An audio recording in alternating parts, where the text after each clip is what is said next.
ಈಗ sir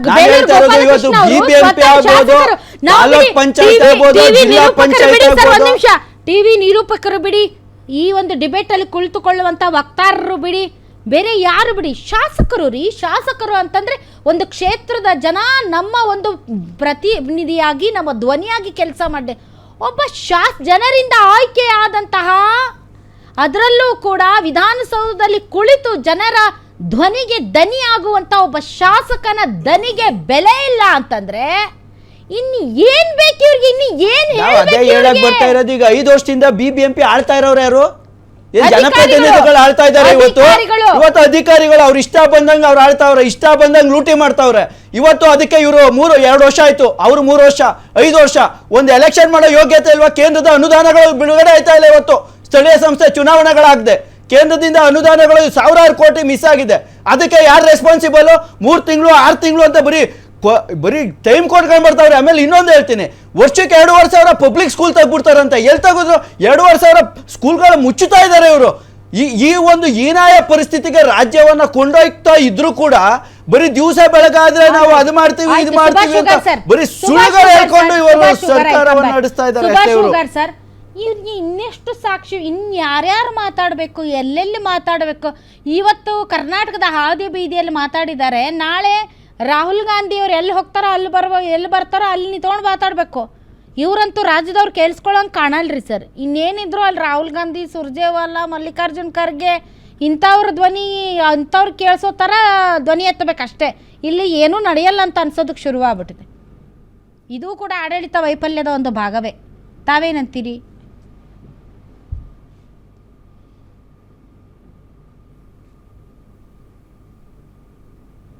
S, ಅವ್ರಿಗೆ ನನ್ನ ಧ್ವನಿ ಕೇಳಿಸ್ತಿಲ್ಲ.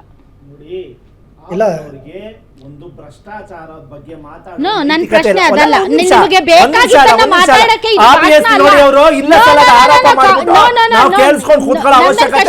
ಅವರ ಮುಖ್ಯಮಂತ್ರಿ ಎಲ್ಲಿದ್ರು ಏನಾಗಿದ್ರು ಎಲ್ಲರಿಗೂ ಗೊತ್ತು. ನನ್ನ ಪ್ರಶ್ನೆಗೆ ನಿಮ್ಮ ಉತ್ತರ ಈಗ ಜನರಿಂದ ಆಯ್ಕೆ ಆದಂತ ಜನಪ್ರತಿನಿಧಿಗಳು ಓಪನ್ ಆಗಿ ತಮ್ಮ ಅಸಮಾಧಾನವನ್ನ, ಬೇಗುದಿಯನ್ನ, ಆಡಳಿತ ವೈಫಲ್ಯದ ಬಗ್ಗೆ ಮತ್ತು ಆಗ್ತಾ ಇರುವಂತಹ ಅನ್ಯಾಯದ ಬಗ್ಗೆ ಮಾತಾಡಿದ್ರು ಕೂಡ ಇನ್ನೂ ಸಾಕ್ಷ್ಯ ಬೇಕನ್ನೋರು ಬೇಳೂರು ಗೋಪಾಲಕೃಷ್ಣ ಅಂತಹ ಹಿರಿಯ ಶಾಸಕರುಗಳು ಇಲ್ಲ ತನಿಖೆ ಮಾಡಿ ಅಂತ ಹೇಳಿದ್ರು ಕೂಡ ನಾವು ತನಿಖೆ ಮಾಡಲ್ಲ ಅಂತ ಹೇಳ್ತಾ ಇರೋದನ್ನ ನೋಡಿದ್ರೆ ಇನ್ ಯಾರು ಹೇಳ್ಬೇಕು ನಿಮ್ಗೆ? ಜನ ಹೇಳಿದ್ರು ಕೇಳಲ್ಲ, ಪ್ರತಿಪಕ್ಷಗಳು ಹೇಳಿದ್ರು ಕೇಳಲ್ಲ, ಎಚ್.ಕೆ. ಪಾಟೀಲ್ ಬೇಳೂರು ಗೋಪಾಲಕೃಷ್ಣ ಅಂತ ಅವ್ರು ಹೇಳಿದ್ರು ಕೇಳಲ್ಲ. ನೀನ್ ದೇವ್ರು ಬಂದು ಹೇಳ್ಬೇಕಾ ನಿಮ್ಗೆ? ನೋಡಿ, ಅವರು ಜಮೀರ್ ಅಹಮದ್ ಖಾನು ಆ ಇನ್ಸಿಡೆಂಟ್ ಅಲ್ಲಿ, ಆ ಟ್ರಾನ್ಸಾಕ್ಷನ್ ಅಲ್ಲಿ ಎಲ್ಲೂ ಅವರು ಸರ್ಫರಾಜ್ ಖಾನು ಮಿನಿಸ್ಟರ್ ಆಗ್ಲಿ ಅವ್ರ ಆಫೀಸ್ ಆಗ್ಲಿ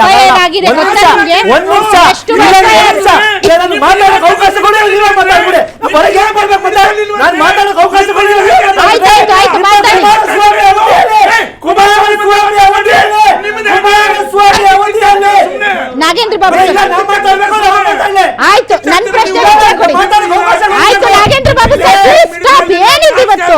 ಆಯ್ತು, ದೇವ್ರು ಬಂದು ಹೇಳ್ಬೇಕಾ ಸರ್ ನಿಮ್ಗೆ? ಎಷ್ಟು FIR ಆಗಿದೆ ಗೊತ್ತಾ ನಿಮ್ಗೆ? ವಸ್ತು ಇಲಾಖೆಯಲ್ಲಿ ಆಗಿರುವಂತಹ ಅಕ್ರಮಗಳ ಬಗ್ಗೆ ಎಷ್ಟು FIRs ಆಗಿದಾವೆ ಗೊತ್ತಾ? ಯಾವ ತಾಲೂಕಲ್ಲಿ ಆಗಿದೆ, ಯಾವ ಜಿಲ್ಲೆಯಲ್ಲಿ ಆಗಿದೆ ಗೊತ್ತಾ ನಿಮ್ಗೆ? ಮಿನಿಸ್ಟರ್ ಆಫೀಸ್ ಮಿನಿಸ್ಟರ್ ಇನ್ವಾಲ್ವ್ ಆಗಿದ್ದಾರೆ ಅಂತ FIR ಹಾಗಾದ್ರೆ ಸರ್ ದಯಾನಂದ್ ಅವ್ರನ್ನ ಯಾಕೆ ಸಸ್ಪೆಂಡ್ ಮಾಡಿದ್ರಿ? ಇನ್ಸ್ಪೆಕ್ಟರ್ಗಳನ್ನ ಯಾಕೆ ಸಸ್ಪೆಂಡ್ ಮಾಡಿದ್ರಿ? ಅವ್ರ ಮೇಲೆ ಬರ್ದಿದ್ರೆ ಯಾರಾದ್ರೂ? ಒಂದ್ ನಿಮಿಷ, ನೀವು ಆ ಟಾಪಿಕ್ ಈ ಟಾಪಿಕ್ ಕನೆಕ್ಟ್ ಮಾಡಬೇಡಿ. ನಾವು ಮಾತಾಡ್ತಿರೋದು ವಸತಿ ಇಲಾಖೆ, ವಸತಿ ಇಲಾಖೆ ಬಗ್ಗೆ ಮಾತಾಡಿ. ದಯಾನಂದ್ ಬೇರೆ, ಇದು ಬೇರೆ. ದಯಾನಂದ್ ಟಾಪಿಕ್ ಈ ಟಾಪಿಕ್ ಅಲ್ಲ. ದಯವಿಟ್ಟು ವಸತಿ ಇಲಾಖೆ ವಸತಿ ಇಲಾಖೆ ಮಾತಾಡಿ. ಕುಮಾರಸ್ವಾಮಿ ಅವರಿಗೆ ಆಡಳಿತ ಬಗ್ಗೆ ಏನು ಗೊತ್ತು?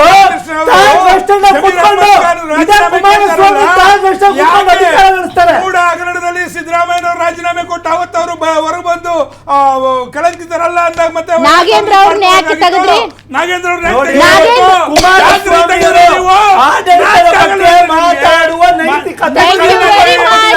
Thank you very much. ನಾ ಎಲ್ಲ ಮುಗೀತು ಸರ್. ನಾಗೇಂದ್ರ ಅವ್ರನ್ನ ಯಾಕೆ ತೆಗೆದ್ರಿ? ಹಂಗಾದ್ರೆ ಯಾರು ಹೇಳಿದ್ರು? ಯಾಕೆ ತೆಗೆದ್ರಿ ನಾಗೇಂದ್ರ ಅವ್ರನ್ನ? Same rules applies to Zameer Ahmed Khan ಅಷ್ಟೇ. ಶಾಸಕರೇ ಹೇಳ್ತಾ ಇದ್ದಾರೆ ಅವ್ರ ಹತ್ರ ರಾಜೀನಾಮೆ ಇಸ್ಕೊಳ್ಳಿ, ತನಿಖೆ ಮಾಡಿ. ಬೇಲೂರು ಸಾರಿ ಬಿ ಆರ್ ಪಾಟೀಲ್ ಅವರು ಮಿನಿಸ್ಟರ್ ಆಗಲಿ Thank you very much. ಈ ಸರ್ಕಾರ ದಪ್ಪ ಚರ್ಮದ ಸರ್ಕಾರ. ಜನರು ಹೇಳಿದ್ರು ಕೇಳಲ್ಲ, ಪ್ರತಿಪಕ್ಷಗಳು ಹೇಳಿದ್ರು ಕೇಳಲ್ಲ, ಜನಪ್ರತಿನಿಧಿಗಳು ಹೇಳಿದ್ರು ಕೇಳಲ್ಲ, ಸ್ವತಃ ಶಾಸಕರು ಬೀದಿಗೆ ಬಂದ್ರು ಹೇಳಿದ್ರು ಕೇಳಲ್ಲ, ಸಚಿವರು ಎಚ್ ಕೆ ಪಾಟೀಲ್ರು ಸಚಿವರು ಹೇಳಿದ್ರು ಕೇಳಲ್ಲ. ಇನ್ನು ಸಾಕ್ಷಾತ್ ರಾಹುಲ್ ಗಾಂಧಿ ಅವರು ಹೇಳಿದ್ರೆ ಕೇಳ್ತಾರೇನೋ ಗೊತ್ತಿಲ್ಲ. ಬಟ್ ಇದಾ ಒಂದು ಆಡಳಿತದ ಲಕ್ಷಣ, ಇದಾ ಒಂದು ಬಿಗಿ. ಹಾದಿ ಬೀದಿಯಲ್ಲಿ ಮಾನ ಹರಾಜಾಗ್ತಾ ಇದ್ರು ಕೂಡ ನಾವು ಮಾಡಲ್ಲ ನನಗೆ ಗೊತ್ತಿಲ್ಲ ಅಂತ ಹೇಳ್ತಾ ಇರೋದನ್ನು ನೋಡಿದರೆ ಪ್ರತಿಪಕ್ಷಗಳು ಹೇಳೋದು ನಿಜ ಅನ್ನಿಸ್ತಾ ಇದೆ. ಆಡಳಿತ ವೈಫಲ್ಯ ಆಗಿದೆಯಾ ಗೊತ್ತಿಲ್ಲ. ನಿರಾಸಕ್ತಿ, ಅಸಹಕಾರ, ಒಂಥರ ನಿರ್ಲಕ್ಷ್ಯ. ಇದು ಇದರಿಂದ ವಿಶೇಷ. ಗ್ಯಾರಂಟಿ ನ್ಯೂಸ್, ಸುದ್ದಿ ಖಚಿತ, ನ್ಯಾಯ ನಿಶ್ಚಿತ.